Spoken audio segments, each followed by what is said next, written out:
This is Chicago's Morning Answer with Dan Proft and Amy Jacobson on AM 560. The Answer.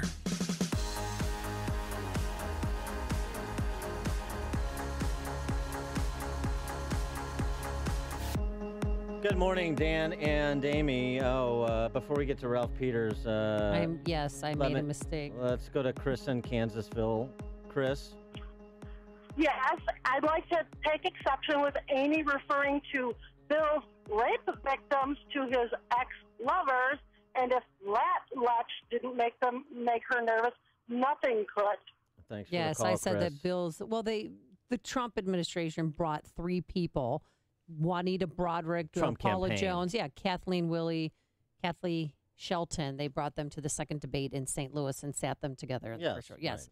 Thank you very much for pointing that out. They were his alleged victims. Yes. Thank you. Yesterday, now we're transitioning from candidate Trump to President Trump. President Trump was at the American Legion Convention to talk, at least in part, about legislation to expedite the appeals process for veterans with respect to VA services. And he struck a chord of unity. It is time to heal the wounds that divide us and to seek a new unity based on the common values that unite us. We are one people with one home and one great flag.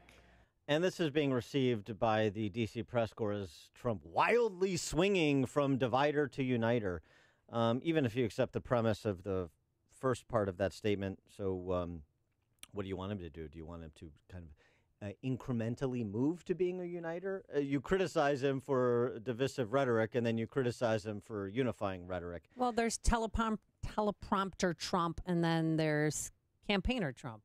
So he went from that in Phoenix to being, more disciplined when he was in front of a smaller crowd. All right. For more on this topic, as well as more importantly, with respect to military men and women in harm's way, the decision announced on Monday evening in a national address to escalate our troop presence in Afghanistan. We're pleased to be joined by our friend Lieutenant Colonel Ralph Peters, retired U.S. Army officer, former enlisted man, columnist, author, strategic analyst for Fox News Channel, and his latest book, which is available on August 29th, so this coming Tuesday, is Judgment at Appomattox. Colonel Peters, thanks for joining us. Appreciate it. Always glad to speak with both of you. So first, his speech at the American Legion coming off of his announcement on Monday night. Where are you with Trump and the decision-making with respect to his role as commander-in-chief? Well, the Afghanistan issue is complex, to say the least. And in his speech to the nation from Fort Myer, President Trump said a lot of smart things. I mean, a lot of thought went into it, clearly, such as we finally need to crack down on Pakistan. We need to play the India card. India, for all its faults, is the world's largest democracy. And behind the scenes, there's talk about cracking down on Afghan corruption. The problem, Dan, is that these are things that should have been said and done 10, if not 15 years ago. And the corruption problem is so rooted in Afghanistan and the Kabul government that people just don't believe in it.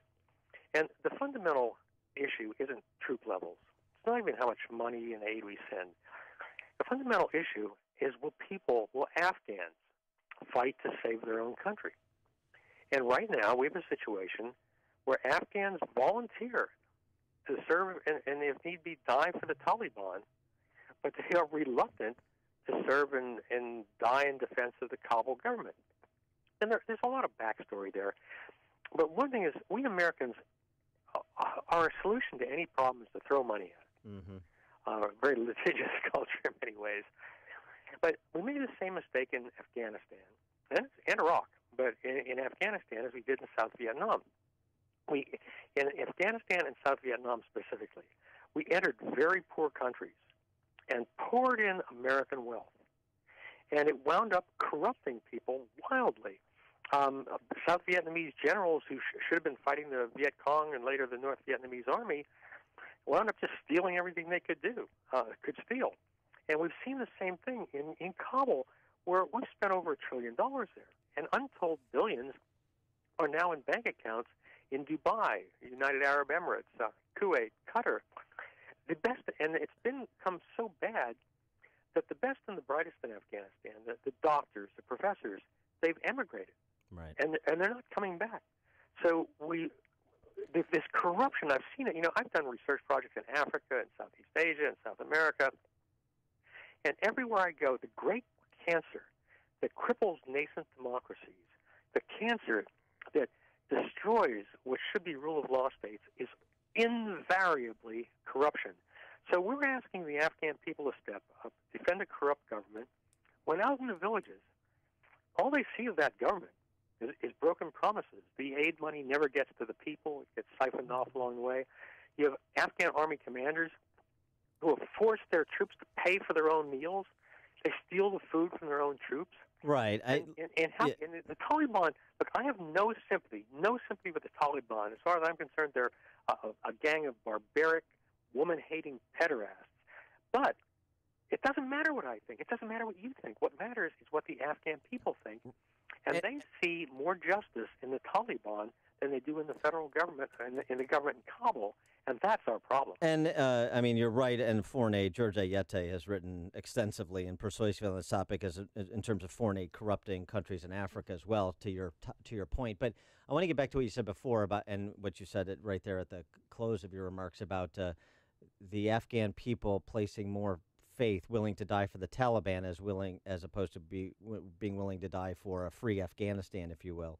And is that just in your read, an assessment of who's likely to win, so that people migrate to the winning side? Or is that an assessment of kind of the ideological disposition of the majority of the Afghan people?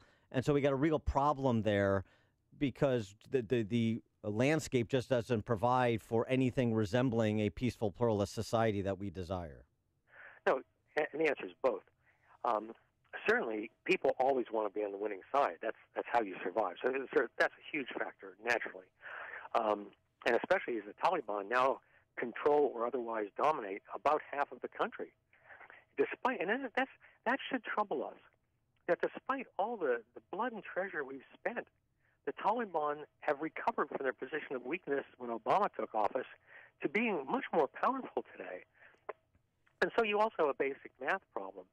And while we certainly should all want this new strategy, which is really tweaks to the old strategy, we should want it to work. Of course we want it to work. Of course we don't want our sacrifices to be in vain. But do the numbers. If we add 4,000 more troops, that will bring our troop strength in Afghanistan to about 12,400. Now, and actually there are some more numbers hidden in there. It's a little bit higher than that. Yeah, but is that number even enough? Well, that's my point. Amy, at the peak of our involvement, there were 140,000 U.S. and allied troops in Afghanistan, 140,000. And now we are asking 12,400, or maybe 13 or 14,000, to do what 140,000 couldn't do when the Taliban was weaker. So there's just a logic lapse there, and I think a deep problem. This is a very, very sensitive issue. Our military is well led. Our generals are noble, decent people, but they're emotionally attached to Afghanistan. I mean, General Kelly made this terrible family sacrifice. His son died serving our country. And the idea of just walking away and saying it was in vain is indescribably painful to Jim Mattis, whose Marines died in Iraq and Afghanistan. They want to win, but at the same time, you've got to understand the principle of sunk cost. That's, when don't throw good money after bad. It applies to lives too. And so here's what I want, Dan, Amy. What I didn't hear from the president, and what I haven't heard from Jim Mattis, whom I adore. I mean, I revere Jim Mattis. I haven't heard from anybody. What is the end state? Mm-hmm. What exactly do we expect to achieve in Afghanistan? Not generalities. Tell me, what can we bear? What can we tolerate? Secretary of State Tillerson the other day said, well, we're going to have to negotiate with elements of the Taliban. And that's true. The Taliban, elements of the Taliban, unfortunately, are going to have to play some role going forward. The question is, after they play a government role, will they then take over the government? But the president on Monday guess it was Monday night, talked about, we're in this to win. Well, there's a disconnect between when the government and Taliban, Taliban and the government. I'm not seeing clarity. I'm seeing people even now kind of patching things together. Well, the other thing, it's desire, right? We want a U.S. troop presence there. This is all to the end of, yes, killing terrorists, but preventing Afghanistan from being an incubator of terrorism. And you heard from neocons like Lindsey Graham and others suggesting that those who want a strategic withdrawal from Afghanistan, the next 9/11 will be on their hands and heads, which I think is way over the top. But it is way over the top. But I mean that's what they're saying. Prevent it from being an incubator of terrorism. But to do that, based on what you're saying, and I agree with you, is to have American troops there for the next millennium. It doesn't seem to me, to the point of your book, A Judgment at Appomattox, we're not going to have an Appomattox moment where the Taliban surrenders to U.S. troops. Nobody believes that. No, and that's absolutely true. And, I mean, it's terribly frustrating. But at the end of the day, you can only do what's doable. And I feel like we just need to clearly articulate what we want. I don't think we know what we clearly enough what we want. So that just troubles me. But I agree with you. I don't want to pull out of Afghanistan totally. But I actually would go with a few less than the 8,400 we have now. I would focus strictly on counterterror missions. I would continue military aid, military weapons, armaments, perhaps to the Afghan army. But we should concentrate on killing terrorists, because if the plan now is to send our troops closer to or into the fight with the Afghans to shore them up. If we do it for the Afghans, they will not do it for themselves. And so you can argue all sides of this. It's an incredibly complex problem. There's evidence to underscore any positions you take. But I do tell people this.